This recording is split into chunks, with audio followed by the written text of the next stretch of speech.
Let's go. The 3-month wait is nearly over, ladies and gentlemen of the tribe. That's right, I am talking about the wonderful Satele, Shan, great descendant of Revan and Bastila. Shan themselves, some OG gangsters of the OG Old Republic. But is she worth it? How should you gear her? How should you mod her? And what are the relic levels that you're probably looking at when it comes to this sort of team? I'm bold. Let's talk about it. That is right, ladies and gentlemen, Conquest, due to finish in 3 hours and 33 minutes and 33 seconds. Probably, who knows, all the threes, 33, you double it, 66. Execute order 66. Anyway, enough ADHD craziness. We have got Satele Shan herself ready to rock and roll in just a few hours. Now, of course, we are at the end of a GAC right now, which means we won't be able to use her in this particular attack phase. However, in just a few short days, we will have another GAC attack phase. So you're going to have a limited amount of time to invest in your Satele Shan, get her up and running, and figure out how you want to mod her and the approach, ladies and gentlemen. So let's sort of think about, in particular, 3v3. I've got a lot of nonsense things over here, different squad tabs, right? Let's open up the Satele book with too many A's, but that doesn't matter, eh? We're Canadian today, eh? Oh, what is wrong with me? At the moment, I'm just a little bit frazzled, ladies and gentlemen. So, Satele, she is almost certainly going to be in the leadership position. You could probably put in Revan, but I wouldn't advise it. In 3v3, you are probably looking at the dynamic duo of Mommy, Daddy, and great descendant.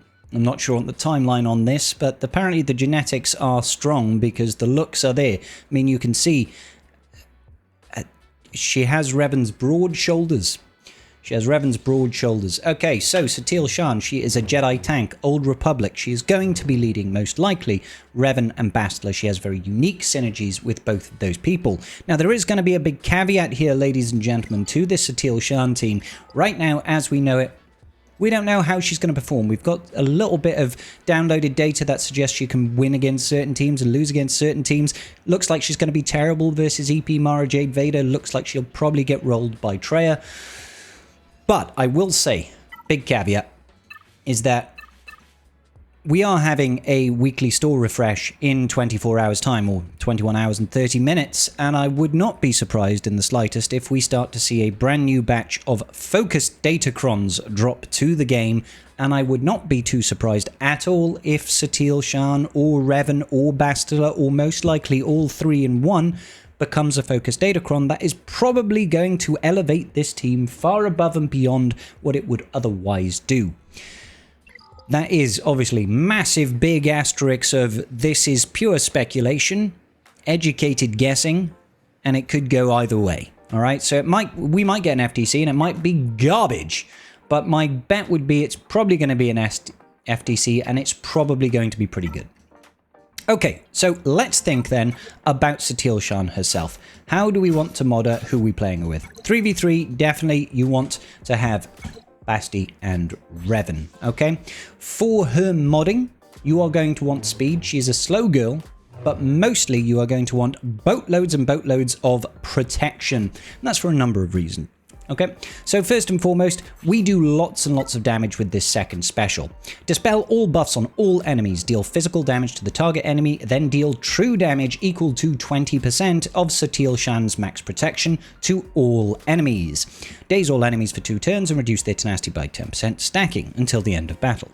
Old Republic allies recover protection equal to 50% of Satele's max protection, and Old Republic attacker allies gain Jedi's Will for 2 turns, which can't be dispelled nor prevented. So we're already seeing lots of damage based on her max protection, but also protection recovery for her allies, okay? And this includes herself, Old Republic Jedi allies. If it said other Old Republic Jedi allies, it wouldn't include her. But she's going to recover 50% of her max protection, essentially. whenever she uses this second special. So really, really cool. Jedi's Will, of course, is the buff that we originally saw on the OG Jedi Knight Luke whenever he used his, I think it was his leadership ability and also his first special. Essentially what that does is it gives you, I think it's 100% counter chance and maybe some protection recovery or something like that. I can't recall. We'll take a look in a second, right? Satele then also gains defense up and tenacity up for 2 turns. Now she also has an omicron on this. Whilst in grand arenas, enemies that are not dazed at the end of this turn lose 10% of their max health stacking, and Satele gains that much max protection stacking until the end of battle. So this should trigger even if enemies are immune to daze, because the daze is not landing per se, so they're going to lose max health and she is actually going to stack max protection. Now the interesting thing about this is it doesn't have a non-GL clause, which suggests that potentially you can lower the max health of Galactic Legends. Now I would be surprised if that's the case. It might be a bit of oversight, but hey, for now we're saying yes. Okay, probably should be doing that against GLs and supposedly raid bosses, but I highly doubt it. Okay, so that's one of her omicrons. Now we've got 4 stun. Deal physical damage to the target enemy and stun them for 2 turns. Satele taunts for 2 turns, which can't be dispelled, which is great, right? If both Jedi Knight Revan and Bastila Shan are allies, this is why you want them in 3v3, this stun can't be evaded nor resisted. Wonderful. If the target enemy is already stunned, remove 100% of their turn meter, which also can't be resisted, which is great. Now don't forget, she's not the only person with a stun. Bastila can stun on her second special. Jedi Knight Revan can stun on his second special. So we've got lots of stun action going on here and turn meter removal. If the target enemy is marked, Jedi Knight Revan's second special, Direct Focus, all Old Republic allies gain 100% defense penetration and offense stacking for 2 turns, which is wonderful. If Satele has defense up and tenacity up, she dispels them and gains perfect defense for 2 turns, which can't be copied, dispelled, or prevented. This is what we saw with Glat. If there are no allied Galactic Legends, all Jedi allies gain a stack of Jedi Lessons for 3 turns. That's from JML. That gives us, I think is it 25% additional mastery, something like that, which can't be copied, dispelled, or prevented. All Jedi allies also gain all Old Republic allies also gain Fearless for 2 turns, which can't be copied, dispelled, or prevented. That's something that we saw in Leia. Leia, double strike. Over here, deal physical damage to the target enemy twice. If Satele is taunting, deal 20% more damage and inflict buff immunity for a turn. If the target enemy is marked, deal an additional 20% damage and inflict heal immunity for a turn. Satele gains protection up until the end of battle. Okay, so leadership over here. We're gaining 50% max protection and offense, which is going to be doubled for Old Republic, which is always going to be the case. So more protection, more good, right? The team generally lacks a bit of offense, so doubling your offense at the start of battle is going to be very needed, because Jedi Knight Revan doesn't really do loads of damage. Bastila doesn't really do loads of damage. She herself doesn't really do loads of damage outside of that second special, and it's tied to her max protection. Whenever a marked enemy damages an Old Republic ally, that ally recovers protection equal to the damage received until the end of the turn. So the idea is that you've got Satele taunting, right? You mark the characters, and when they start hitting Satele, she's just going to be recovering protection, which is great. While Satele is taunting, whenever an Old Republic ally is damaged, that ally gains high morale for 3 turns. Whenever the Old Republic attacks out of turn, they reduce their cooldowns by 1. If the target is marked, reduce the cooldowns by 2 instead. Which is great. We have them marked. We have lots of attacks out of turn. Bastila's got 1. Revan's got 1. Jolie has got 1 as well, right? Whenever an enemy resists a debuff from an Old Republic ally, inflict tenacity down on them for 2 turns. Whenever an enemy is inflicted with a debuff from Old Republic allies, also inflict speed down on them for 2 turns, once per turn. This is really handy because the team is molasses slow. They just don't have the speed on this team. While Old Republic allies have Fearless, they are immune to Doubt, which is great for taking on those Sith Empire. Old Republic Jedi allies with Legendary Battle Meditation are immune to Daze, while Satele is active. Whenever an Old Republic ally ends their turn, if no other allies have Legendary Battle Meditation, allied Bastila Shan takes a bonus turn. Really, really cool, right? Because that Legendary Battle Meditation is obviously giving us increased counterattack, it's giving us increased potency, I believe.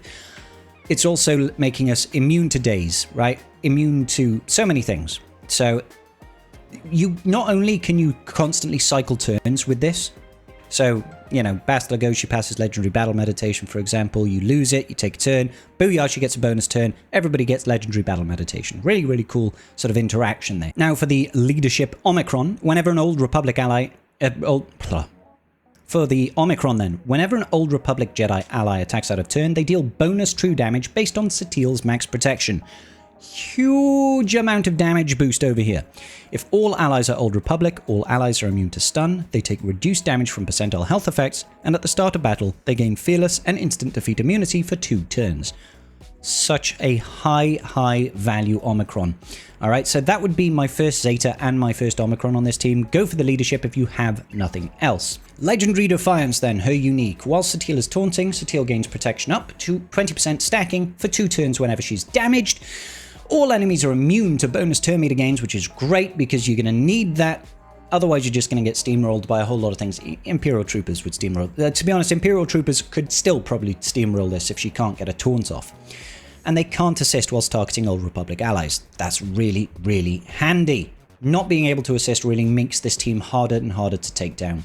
While she has protection, her health can't drop below 100%, and she cannot be instantly defeated. That's while she has protection. So you can't just JMK Cat yeet out her. You could JMK Cat yeet out Jedi Knight Revan, even if, the leadership gives them 2 turns of instant defeat immunity in the Omicron Grand Arena, but yada yada yada, right? Whenever a marked enemy starts their turn, Satele taunts for a turn. Whenever an ally reaches 75% health, Satele taunts for 1 turn. I'd be interested to see if the Datacron comes out and it's like at the start of battle, every enemy is marked. And it's like an undispellable 3-turn marked or something. Or maybe it's till the end of battle, so she's just basically perma-taunting. Whenever an ally reaches 75% health, she taunts. Whenever Satele reaches 25% health for the first time, she recovers 100% health and protection. If Revan is the ally, he also gets this benefit. So, another reason to want to use Jedi Knight Revan in the team, full Jedi Old Republic, other synergies, marked, all that sort of good business, but also he gets a savior mechanic built in. Not quite as good as his own one, but still very, very good. Whilst in Grand Arena, whenever an Old Republic ally with less than 20% health is damaged, they equalize their health with the strongest enemy. If all allies were Old Republic at the start of battle, their revives can't be prevented. This effect persists through defeat. This is really cool. I mean, it only really applies to 5v5 because I don't think you'll be using Jolee necessarily in 3s, right? Maybe you could go Revan Jolee, but I would imagine Revan Basti is better for the Legendary Battle Meditation synergy. But this means, if somebody kills you with an Annihilate, you'll be able to revive through it. Really cool feature. So I did design this brief infographic. It's on my Discord. If you want to join there, go ahead. Links in the description. Satele Shan, high-level information that you want. 5v5, you're going to be using her alongside Jolee and Juhani and the originals, the OGs. In Territory War, you're dropping out Juhani. She has another home currently. And you're going to be throwing in Mission, who actually has a new Omicron, essentially, that gives her the Jedi tag in Territory War. 3v3 using Jedi Knight Revan and Bastila Shan. And the Zeta order / Omicron order over here is as is follows, right? You want to have your leadership over here. You want to have the unique, both Zeta and Omicron on these. Then it's going to be second special. Then finally, first special. She does have 4 Zetas. She is an expensive girl. And you want to try and mod her for as most protection as you possibly can and as much speed. She's not fast, so focus more on the protection. Now, when it comes to how high do you want to invest in her in terms of relics, I would say at this point, R7 is kind of a minimum baseline entry for most things if you want to be competitive in GAC. Maximum end, I probably wouldn't go beyond Relic 9. She could take Relic 10, don't get me wrong, but Relic 10 is very, very expensive and hard to come by, and you probably want to save it for your Galactic Legends and maybe potential future requirements for other Galactic Legends or legendary events or whatever it happens to be, right? Era battles, if you care about that. I would say Relic 9 is a good spot. She is a tank. She's going to get a nice, big, juicy bump to that protection, which is going to transfer into lots of damage for your team when she comes into play, as well as lots of damage for her using that second special. And of course, everything that ties into it, the max protection, all of that good business, bulking up her stats, lots of recovery of protection on the team as well. Is she worth it? Hard to say just yet. We don't have information on her FTC. I imagine there is one coming. it would make sense if there was one coming. CG has adjusted the cadence to try and cater for this sort of thing. Let me know in the comment section down below, are you unlocking Satele Shan? Are you having a good time? And where are you going to be using her? Sweet! I will see you all in the very next video. Peace out, and may the Force be with you.